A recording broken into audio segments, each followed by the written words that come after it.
Deep beneath the temple of Dendera in southern Egypt lies a secret chamber, once accessible only to the most exalted priests. The air inside is heavy with heat, the corridors tight, the ceiling so low that one must bow to pass through. Along the walls, intricate carvings reveal elongated shapes, forms that modern eyes often liken to giant glass lamps. For centuries, this hidden crypt has inspired wonder and speculation. Archaeologists generally explain that torches once provided light within such sacred places. Yet in Dendera's chambers, no soot darkens the ceilings, and the stagnant air would have made open flame difficult to sustain.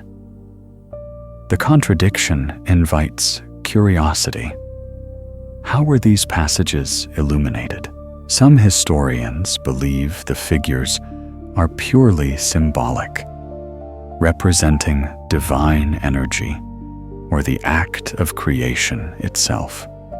Others propose, more cautiously, that they might reflect early experimentation with light or electricity, ideas not confirmed, but not entirely dismissed. Carved in silence and stone, the mystery of Dendera continues to glow across time. Deep within the underground chamber at Dendera, the walls display reliefs that appear to show elongated vessels, shapes that modern eyes associate with lamps or light bulbs. This resemblance has long fueled debate. Could the artisans of ancient Egypt have known something about artificial light? According to established archaeology, electricity, as we understand it, would not be harnessed for many millennia after these carvings were made. Yet another artifact from across the ancient world keeps this question alive. The so-called Baghdad Battery, unearthed in what is now Iraq. These curious clay jars, roughly a dozen have been found, contain a copper cylinder and an iron rod sealed with bitumen. When recreated by researchers, the device can generate a mild electric current if filled with a weak acidic liquid such as vinegar, grape juice, or wine. Experiments using such mixtures consistently register a measurable voltage. Mainstream scholars interpret the jars as tools for gilding or electroplating jewelry, a practical application rather than proof of advanced energy systems. However, advocates of alternative theories, including Jason Martel and Giorgio Tsoukalos, have demonstrated in modern laboratories how the same components could indeed produce electricity. Their reconstructions reveal that the simple interaction between the acidic liquid, copper, and iron is enough to create a small but steady charge. The mystery lies not in the chemistry. Modern science easily explains that reaction, but in intent. No text from Mesopotamia mentions the jars or their function, and none has been found connected to lighting devices. It remains possible that these objects served ritual medical, or even symbolic purposes, now lost to history. What endures is the wonder that ancient minds, working only with clay, metal, and curiosity, assembled something that modern observers can recognize as a battery, a silent testament to human ingenuity long before the concept of electricity was ever named. Among some researchers and storytellers alike, the notion persists that ancient civilizations once understood and even harnessed forms of electricity. Mainstream archaeology does not confirm this as established fact. Yet certain artifacts, such as the clay jars from Mesopotamia that can generate a weak current, suggest early experimentation with electrical principles, much as Benjamin Franklin and other pioneers began exploring static charge and conduction 2 centuries ago. It is possible that individuals thousands of years earlier stumbled upon similar natural effects, perhaps through trial, ritual, or craft.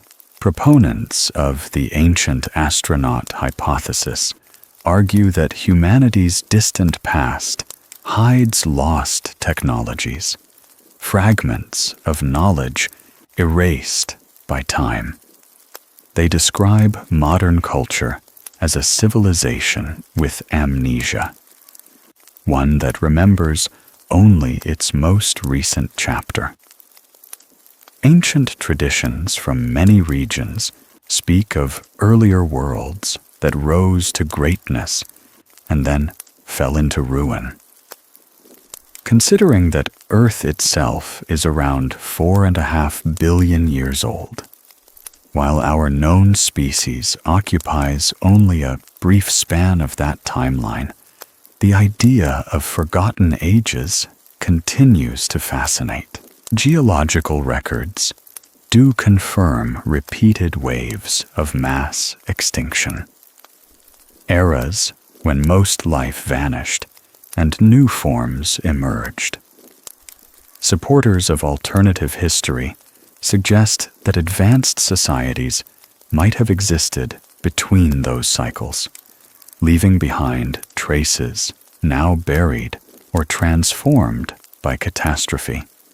Archaeology, by contrast, has so far revealed no verifiable evidence of such civilizations, focusing instead on the documented progression from Stone Age communities to the complex societies of Egypt, Mesopotamia, and beyond. Still, the debate endures, fueled by artifacts that defy easy explanation, and by humanity's enduring desire to see continuity between the ancient and the modern.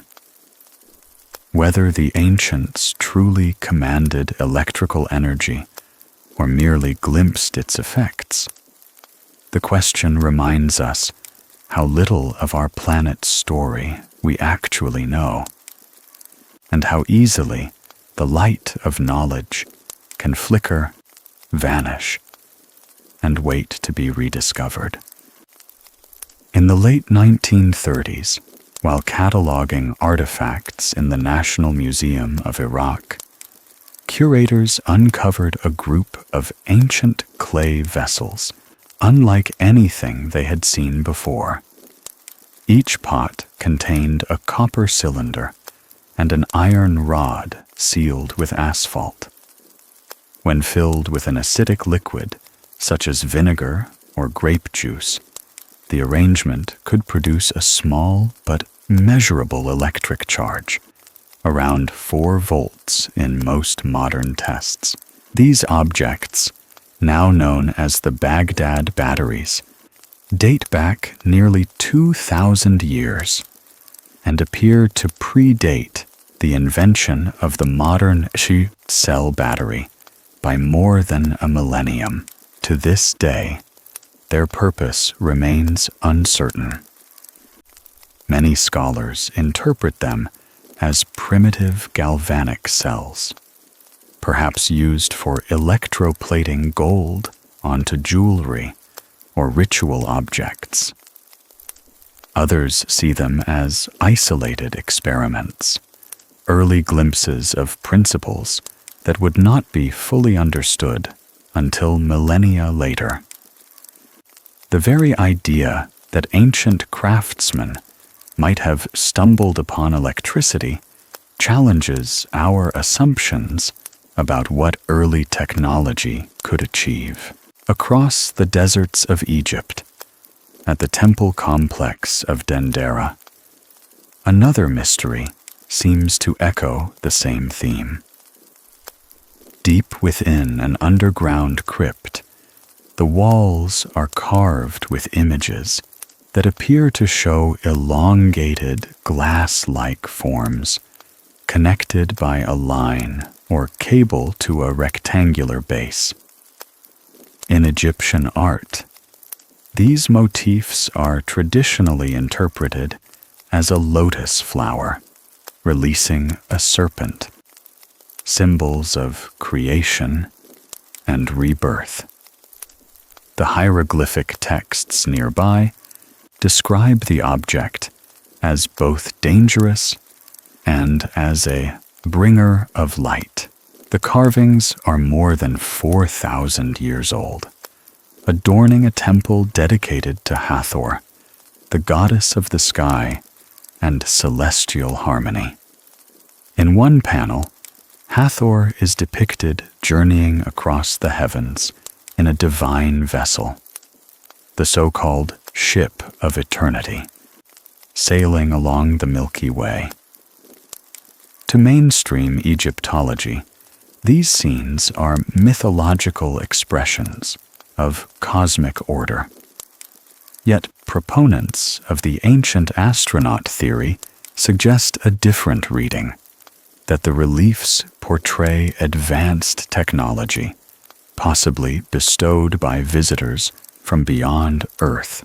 Their argument rests on the symbolic pebble, linking the bulb-like form to a device resembling the Djed pillar, an icon associated with stability and power. To them, this detail implies a source of energy, perhaps even a primitive electrical system. Whether symbolic or literal, these carvings remind us that ancient art often straddles the boundary between myth and mechanism, leaving us to wonder what truths may lie hidden beneath the stone. High in the Peruvian Andes, the fortress of Ollantaytambo rises from the mountain like a monument carved from the earth itself. Its massive walls appear to bear the signature of extraordinary craftsmanship. Each block, some weighing many tons, was cut, shaped, and fitted with a precision that seems almost beyond the reach of ancient tools. The stones are polished to a smoothness that shows no trace of chisels, and their corners curve with perfect symmetry. When joined together, they align so tightly that not even a strand of hair can slip between them. Conventional archaeology attributes this perfection to skill, patience, and ingenuity. The builders of Ollantaytambo are believed to have used pounding stones, wooden levers, and sand abrasion to shape and transport the rock. Yet to others, the result feels more mechanical than manual, its geometry too exact, its surfaces too refined. These observers see in Ollantaytambo the possibility of techniques now lost to history, perhaps involving advanced engineering that once flourished and then vanished. Across the world, ancient sites display similar feats. Cities with organized water channels, drainage systems, and terraced farms designed with remarkable efficiency. They reveal an intelligence deeply attuned to nature, capable of sustaining large populations with balance and foresight. Some propose that these achievements hint at an early global exchange of knowledge, a network of civilizations that shared methods of construction, agriculture, and design long before recorded history. What endures most at Ollantaytambo, however, is stone, the only material strong enough to resist time's erosion. If wooden scaffolds, metal instruments, or mechanisms once existed, they have long since decayed, leaving only the silent architecture of rock as evidence. Each surface, each curve, suggests a story of mastery that transcends centuries. Whether born of human innovation or of forgotten technology, the walls of this mountain stronghold continue to challenge the limits of what we believe ancient hands could achieve, and remind us that even in stillness, stone can speak. Throughout history, certain civilizations rose to extraordinary heights. Architects of monuments, cities, and systems whose sophistication still astonishes modern eyes. Some researchers have wondered whether their success might have depended on forms of energy we no longer understand. If ancient societies once mastered power on a scale beyond what is currently documented, the evidence may lie among the relics of Mesopotamia, in the archives of the National Museum of Iraq. A discovery in 1938 revealed a series of curious clay vessels fitted with copper cylinders and iron rods. Dating back nearly 2 millennia, these artifacts became known as the Baghdad Batteries. When recreated by modern experimenters and filled with an acidic solution, such as vinegar, grape juice, or wine, they generate a measurable electric charge of about 4 volts. Though far less powerful than a modern 9-volt battery, the principle is the same: metal, acid, and chemistry combining to produce energy. Archaeologists generally interpret these objects as simple galvanic cells used to coat metal ornaments with thin layers of gold or silver. Others suggest they might represent isolated experiments, evidence that ancient artisans had encountered the natural flow of electrical current long before its formal discovery. Speculation continues about what could have been achieved if such principles were scaled upward. A larger vessel, many times the size of the originals, could theoretically have produced stronger currents. Whether this knowledge was ever applied beyond decorative craft remains unknown. What is clear is that these small jars stand as quiet proof of ancient curiosity. Human hands, centuries ago, coaxing invisible forces from clay, copper, and time itself. In the heart of Egypt, far south of the Giza Plateau, stands the Temple of Hathor at Dendera, a monument that has endured for nearly 4 millennia. The stone corridors of this temple are covered with scenes that blend mythology, ritual, and symbolism. Yet one image in particular has captured the imagination of generations. A relief depicting an elongated, glass-like form that some interpret as evidence of ancient electrical technology, known popularly as the Dendera Bulb. This carving has become central to the discussion of lost energy knowledge in antiquity. The scene shows a large, bulb-shaped object extending from a lotus flower, connected by a line to a rectangular base. Supporters of the ancient astronaut hypothesis argue that this cable and power box suggest a functioning device, perhaps a light powered by electricity. Egyptologists, on the other hand, maintain that the image represents spiritual symbolism. The serpent emerging from the lotus as a metaphor for the creative force of life and the rising sun. The debate continues, partly because the temple's subterranean crypt, where these reliefs appear, lies deep underground. In such spaces, it remains unclear how ancient painters and masons achieved visibility without open flame.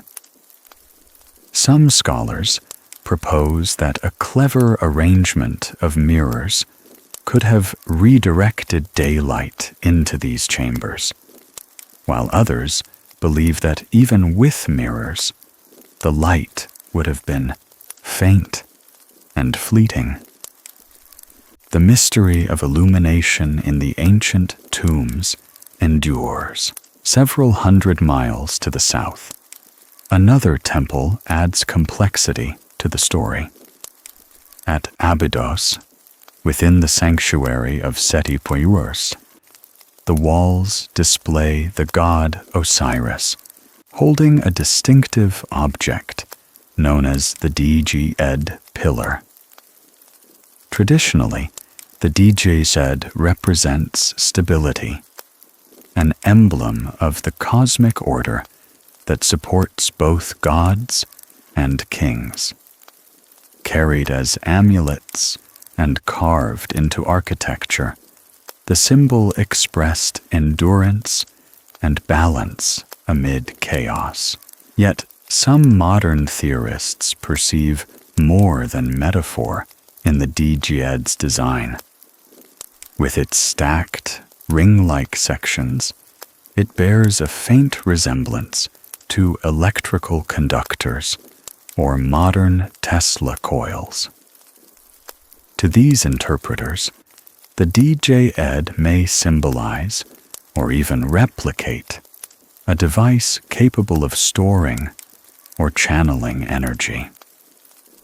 No archaeological evidence confirms that function, but the similarity invites speculation about whether such symbols preserve memories of technology once misunderstood as divine power. In this view, the carvings of Dendera and Abydos become more than art. They are fragments of a forgotten chapter, recording encounters with knowledge far beyond their era. Whether those visions were literal, symbolic, or inspired by imagination, they reflect humanity's oldest impulse: to bring light into darkness, to transform mystery into meaning, and to carve the memory of power into the enduring stone of time. Across the deserts of Egypt, the mountains of Peru, and the buried cities of Mesopotamia, stone continues to whisper of forgotten hands. The same patterns repeat. Precision too fine to explain easily, symbols that hint at energy, carvings that speak of light drawn from darkness. Whether these traces represent the achievements of a lost technology or the timeless reach of human imagination remains uncertain. Modern science offers no proof that electricity powered the ancient world, yet it cannot erase the allure of the question. The Baghdad Batteries still hold their quiet charge. The Dendera reliefs still gleam under the flicker of modern lamps. The Djed pillars still rise like frozen lightning, captured in stone. Each artifact invites us to look deeper, not for aliens or miracles, but for the ingenuity of minds that refused to accept the limits of their age. If history has taught us anything, it is that knowledge is never truly lost. It only waits to be rediscovered. The same curiosity that once lit the crypts of Dendera now drives us to explore the stars. Perhaps the ancients did not look to the heavens for gods, but for answers.